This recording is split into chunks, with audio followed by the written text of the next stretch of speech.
This was a game that I had just recently lost. Actually, somebody in chat was hanging out and was the opponent. So this is only my second game on this map, and I think the other one that I also highlighted, ironically enough, on this map was another game that I lost. So I'm still trying to learn what exactly I need to do in order to ensure that I'm not getting my butt kicked. Only game 2, but I'm noticing a trend. So the Murderfly opener here, I don't really have any opinion on. I guess that's fine. The Gin Sting, I just kind of picked. I didn't really have something, again, in mind for what I wanted to do here, but this is where I think the beginning of the end is. Ironically, on turn... Well, not ironically. That's not really a good way to put it. On turn 2 already is where we're starting to see issues. So, we move the Gin Sting down here with the idea that we're going to try and cover these 2 points, that our opponent can't quickly take them. Now, since I didn't have a plan, I was kind of expecting the Gravedigger to take this point and then block off this side so that I had to funnel up here. But what ends up happening is that the wall comes down in the top right, which makes a lot more sense. The Murderfly opening was to make sure I could one-shot most Phobies that have a low cost. That makes sense. So yeah, this is what was pointed out, and obviously we're streaming this, so it was pointed out in chat. My opponent for this game is pointing it out, that this was the mistake, that we didn't try and lock this off in some way, and I agree, because this, it now makes this guy have to come all the way back around. He obviously has slow movement. I don't think this is the right phobie to choose anyway, but this was obviously problematic.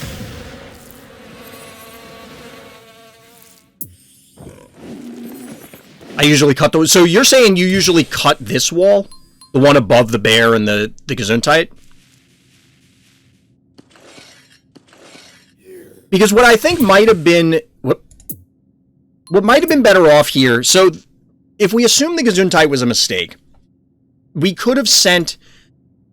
I mean, maybe not a cat, but something up here, just a body block. It would have gotten whacked by the Gravedigger, but, you know, we could retreat it, we could send it back to this, whatever was necessary. We probably needed to... I'm not sure exactly what else we could have summoned here that would have been a better option. I don't know that the bear was the correct choice. I was thinking that, oh, we could hide it behind things and then just lob rocks, but I don't know that that was worth it.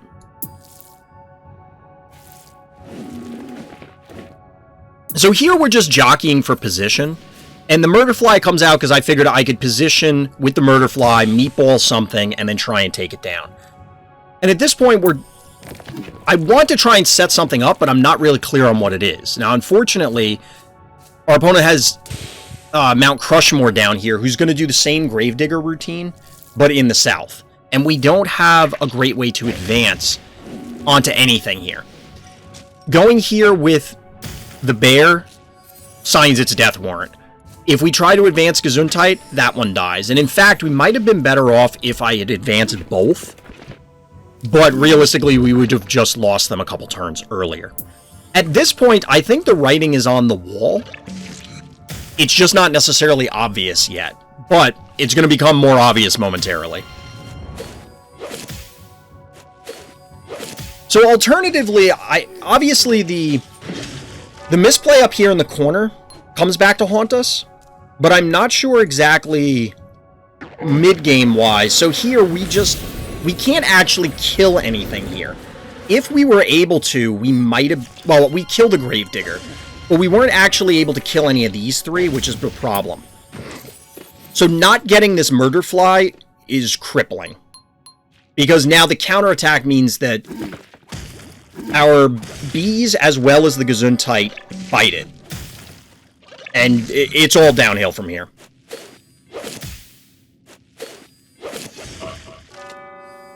That Mount Crushmore moving to where he did was a mistake on my part. I meant to move him where he is now. That makes sense, and I think that's logical.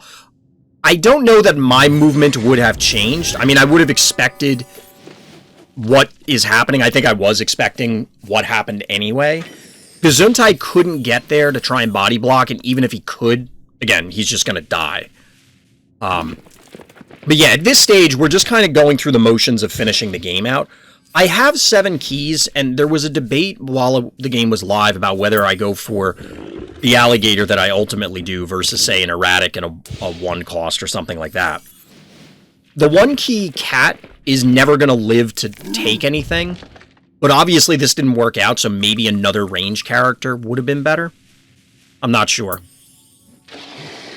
I think you were overly aggressive with the ball-throwing dude. I think you should have moved him upwards to try and destroy that wall set down north.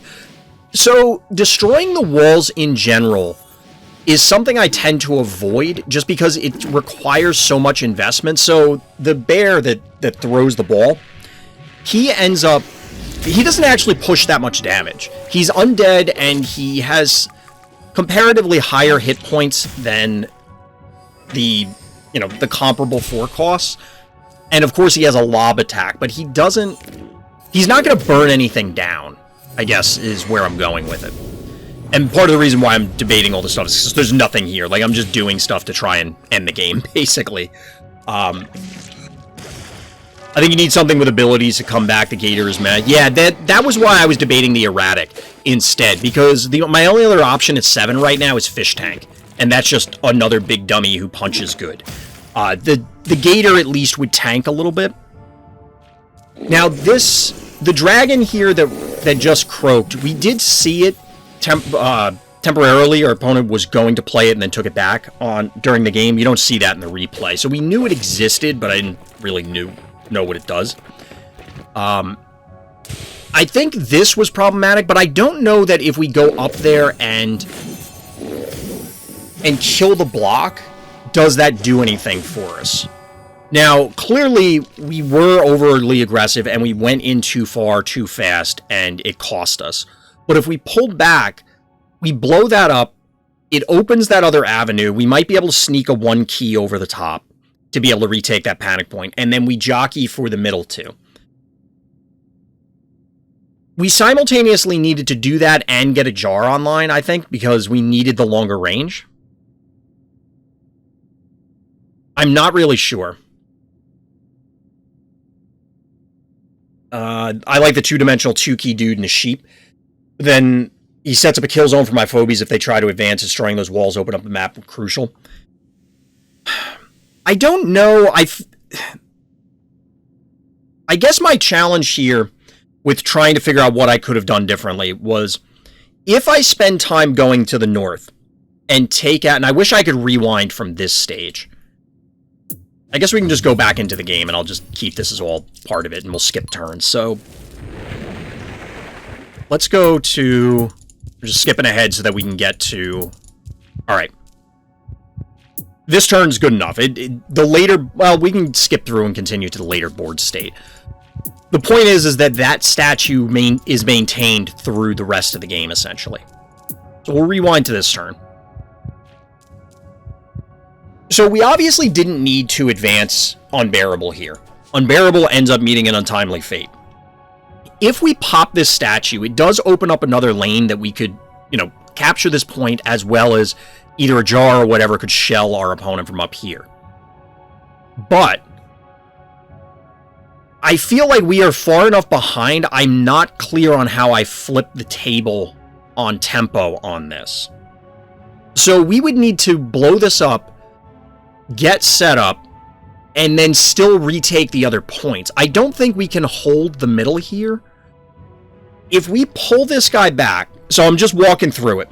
Say we pull back Unbearable, we send the Murder Fly up, and then we just start pounding on the statue.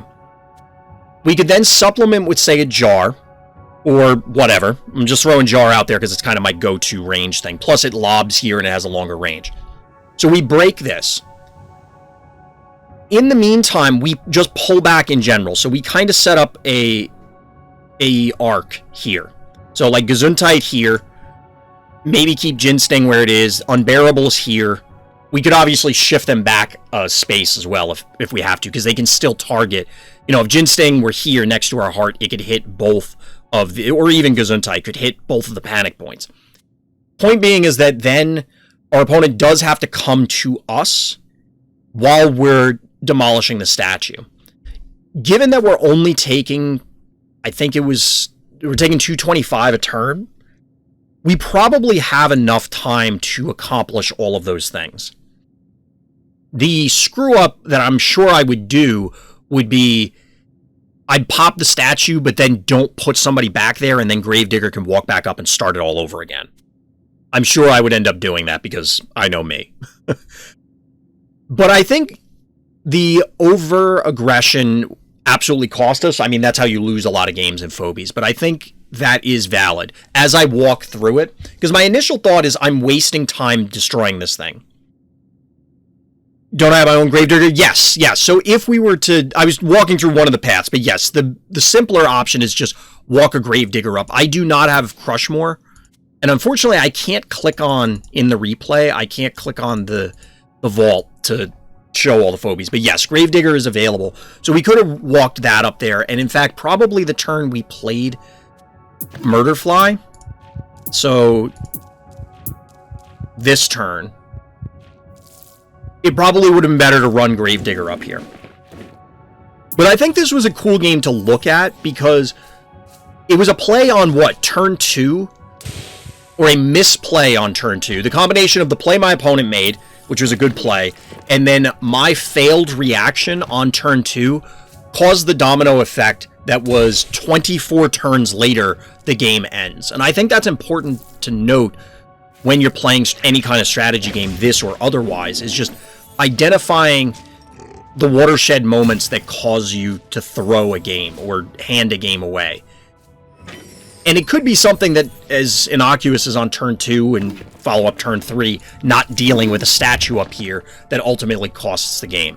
But I think that's going to do it for this game review, because we know how this ends up, unfortunately. Fortunately and unfortunately. The unfortunate part is we lost. The fortunate part is that we lost and learned something, which is important.